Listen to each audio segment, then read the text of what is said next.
This time I'm in Pleiku, up in Vietnam's central highlands. So we are walking down the trail of Ben Hall, and from what I understand, it represents called the ocean of the lakes. There's so many different little lakes around it. It's like the ocean of the lakes. So it's beautiful landscape, very natural setting.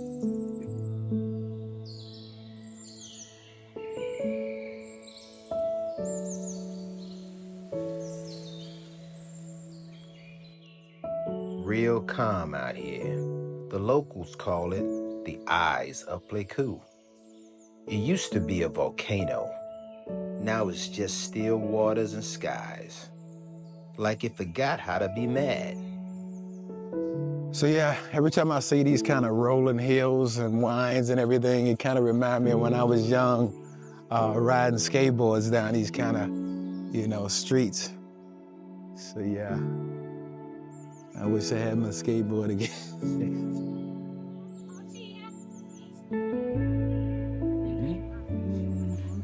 Let's go. To the top, baby. Let's go all the way to the top.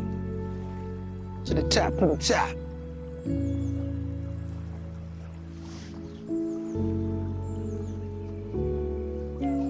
You should be here. You should be here. See that? Ben Hall.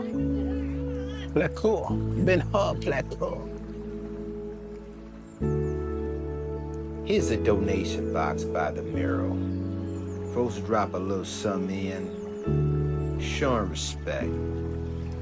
Yeah, this is, I like areas like this because it's like you're breathing, it's got all these nice trees, it's peaceful, you got the lake.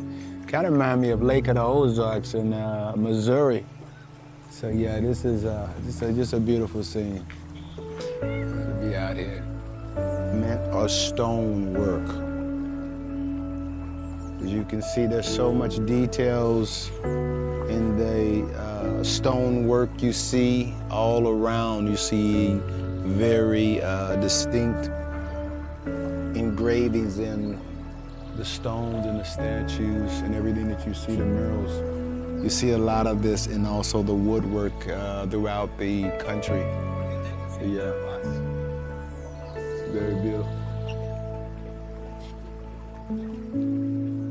The beauty's in the details.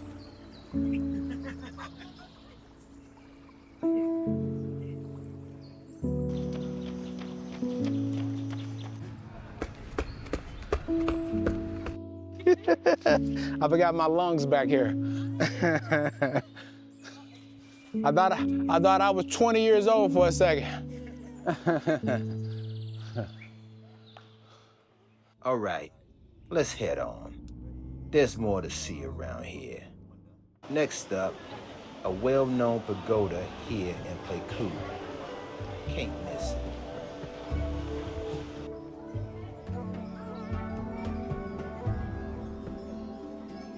I've never seen nothing remotely like this. This is awesome.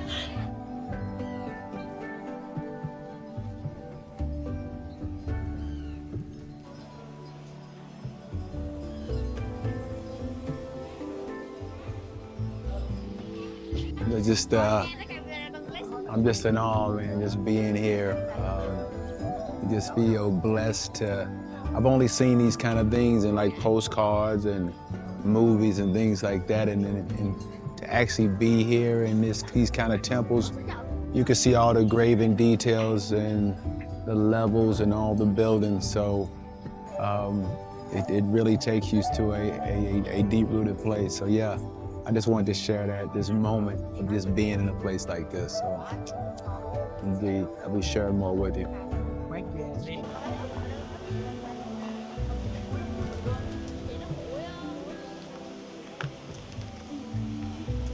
Just, I can imagine the people who probably inhabited these types of temples. It takes you kind of back to an ancient place, and you understand what this whole spiritual aspect of Zen is all about when you're by the water and you're by these these monuments and these statues. If you can see just the plush greens and plants and everything, and these peaceful little ponds surrounding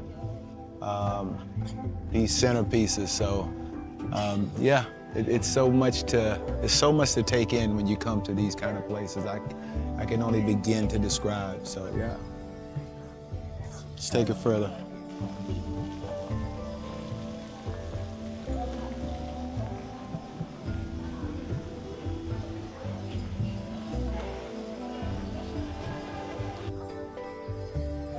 It's a feeling of being taken somewhere, you know. It's a reflection, you know. It makes you reflect on your spiritual sense. So much detail. Yeah.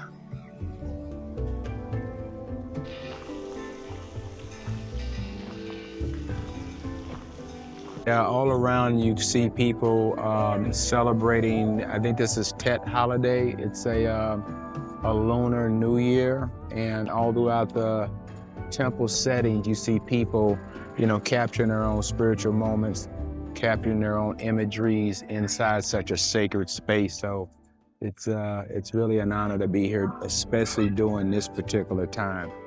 You know, because as I know, timing is everything. So to be here at the beginning of this holiday is very sacred. So, indeed.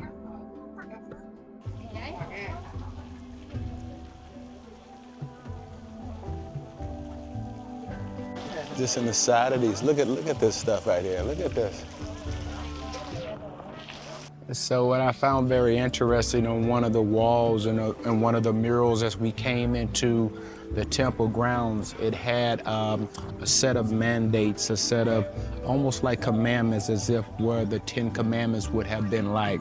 You know, you should not do this. And of course, in the 10 Commandments, it's saying, thou shalt not steal, thou shalt not kill, as if there's some type of outward deity speaking to them. And we all know under the 42 laws of Mayat, it was more so a confessional of, I have not done these things. I have not stolen. I have not committed murder and all these types of things. So I find it very interesting in most all cultures across the planet, when you understand their spiritual systems, there's always these sets of numbered mandates of what how a human should rule their life or how they should govern their life. So it's very interesting coming into the temple ground as I seen this mural of karmatic, you know, ordinances. And at that, I would definitely advise people when they come to Pleiku to visit Minh Pagoda. Man, I tell you, it's one grand experience to be able to, you know, go through and experience all this spiritual sacredness that's going on in there. So yes, I would definitely recommend you come and visit this particular place.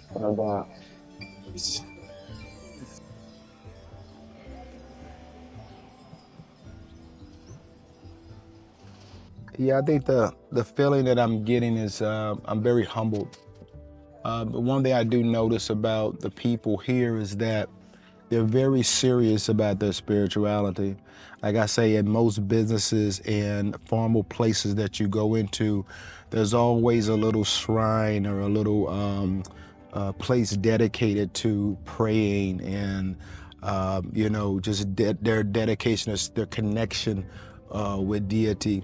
So it's just it's a really humbling feeling when you're around the people who consistently pay homage to what they believe in.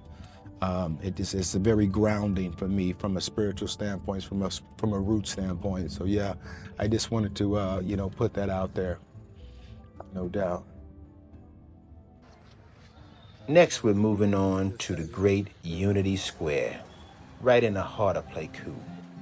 Tet decorations are in full swing over here.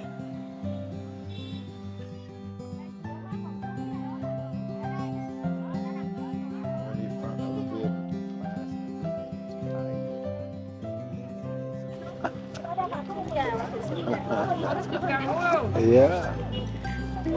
Even my walk up, look at this.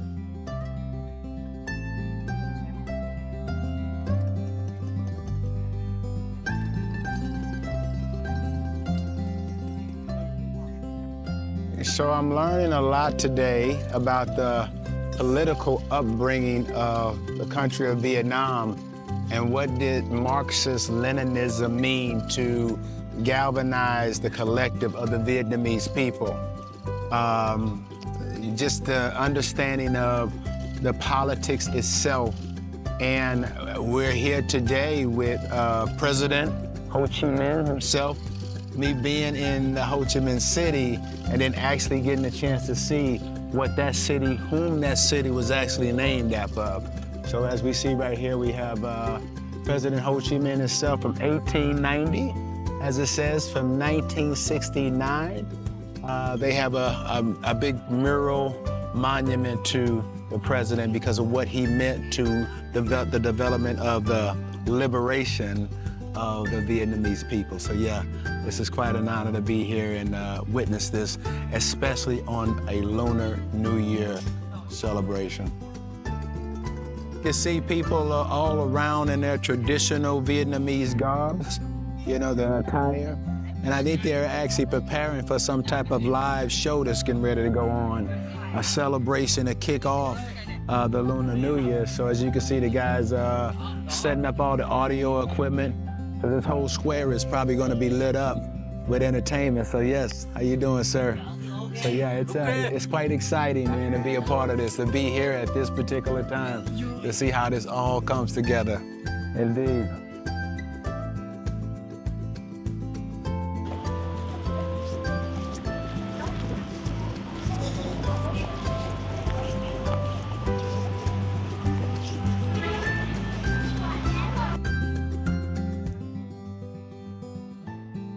Wow. Once again, we can see the symbology, the symbolism of the gongs everywhere in Pleiku. You know, you see a lot more of this, so it's all displayed here. Very ancient relics. Detailed engravings. So I think we're gonna go over here to one coffee, you know, and get some of this good. Then we might go to Gone Avatar. Oh, that's a boutique hotel, so I don't know. Let's see what we got going on over there. Tell you one thing is very different, is a lot of these places only take cash. So I'm so used to using my card. It's different, man. And that's it for a day in Pleiku. Follow me for more adventures in Vietnam.